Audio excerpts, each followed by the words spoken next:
नमस्कार। आज हम एक ऐसी कहानी सुनेंगे जो एक छोटी सी जगह से शुरू होती है, लेकिन जिसका पैगाम बहुत बड़ा है।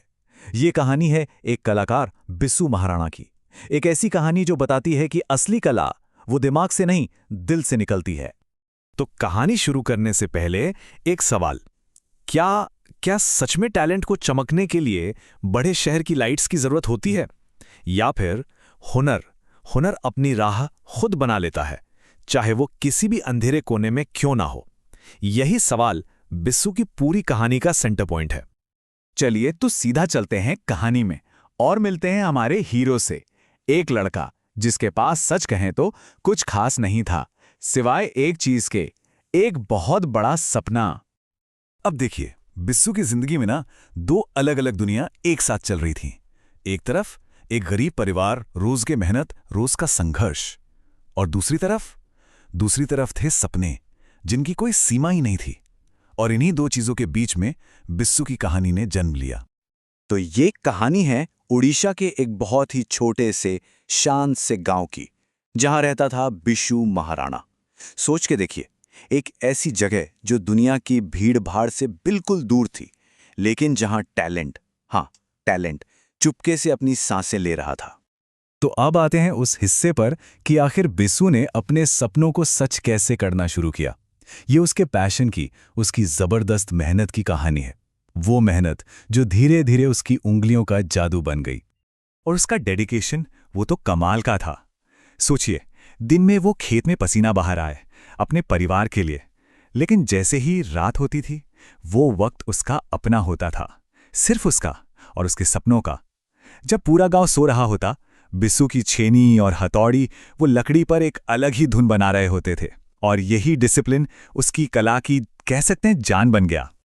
तो इतनी ज्यादा मेहनत का नतीजा क्या हुआ?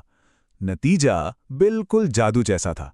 धीरे धीरे उसकी आर्ट इतनी परफेक्ट हो गई कि ऐसा लगता था जैसे वो लकड़ी को नहीं, बल्कि उसके अंदर छिपी आत्मा को तराश रहा हो। बस उसके हाथों के एक स्पर्श से मामूली सी लकड़ी भी गजब की कहानियां सुनाने लगती थी।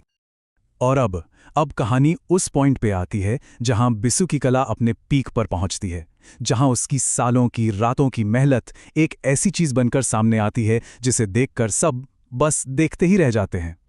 तो सवाल यह है, आखिर उसने बनाया क्या था? उसकी कला का वो मास्टरपीस क्या था जिसने एक गुमनाम से आर्टिस्ट को सबकी नजरों में ला दिया? उसने बनाई एक मूर्ति, लेकिन ये कोई आम मूर्ति नहीं थी, बिल्कुल नहीं। ये एक ऐसी रचना थी जिसमें जैसे जान फूंक दी गई हो, जिसमें इमोशंस थे, एक पूरी कहानी थी, एक जिंदा मूर्ति। और बस उस एक मूर्ति ने सब कुछ बदल के रख दिया। उसकी खबर बिल्कुल जंगल की आग की तरह फैली, पहले गांव में, फिर आसपास के इलाकों में।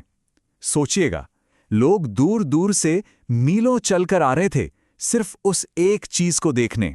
गांव वालों के लिए तो ये आर्ट से कहीं बढ़कर था। उनके लिए ये एक चमत्कार था, जैसे भगवान का आशीर्वाद हो। और ये जो हो रहा था ना, ये सिर्फ आर्ट की तारीफ नहीं थी, नहीं, ये उससे कहीं गहरा था। ये तो उस कला के पीछे की फीलिंग को, उस आर्टिस्ट के दिल को समझने की बात थी। लोगों ने सिर्फ लकड़ी पर की गई नक्काशी नहीं देखी, उन्होंने बिस्सू का दिल देखा था।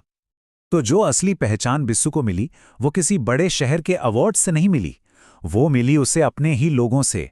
उन्होंने उसकी कला को देखा और बस एक बात कही, ये सिर्फ नक्काशी नहीं है, ये तो दिल से निकली हुई कला है। और बस उस एक लाइन में बिस्सू को जैसे अपनी पूरी जिंदगी की मेहनत का सबसे बड़ा इनाम मिल गया। तो बिस्सू की ये कहानी आखिर हमें सिखाती क्या है? ये हमें हुनर की असली कीमत के बारे में और पहचान के असल मतलब के बारे में बताती है। तो चलिए वापस चलते हैं अपने उस पहले सवाल पर, पहचान पाने के लिए क्या चाहिए? बिस्सू की कहानी इसका साफ साफ जवाब देती है, बड़े शहर नहीं, जरूरत है एक बड़े हुनर की, और उससे भी ज्यादा जरूरी है एक बड़ा दिल, एक ऐसा दिल जो उस हुनर में जान डाल सके। बिस्सू ने यही तो प्रूव करके दिखाया। और बिस्सू की कहानी एंड में हमें एक बहुत जरूरी सवाल के साथ छोड़ जाती है, टैलेंट की, प्रतिभा की असली कीमत है क्या? क्या वो शोहरत और दौलत है जो बड़े शहरों में मिलती है, या फिर वो सुकून है जो अपने काम को पूरी शिद्दत से, पूरे दिल से करने में मिलता है? आज के इस डिजिटल दुनिया में जहां हर कोई रिकग्निशन के पीछे भाग रहा है, ये सवाल शायद पहले से कहीं ज्यादा इंपॉर्टेंट हो गया है। इस पर सोचना जरूर बनता है।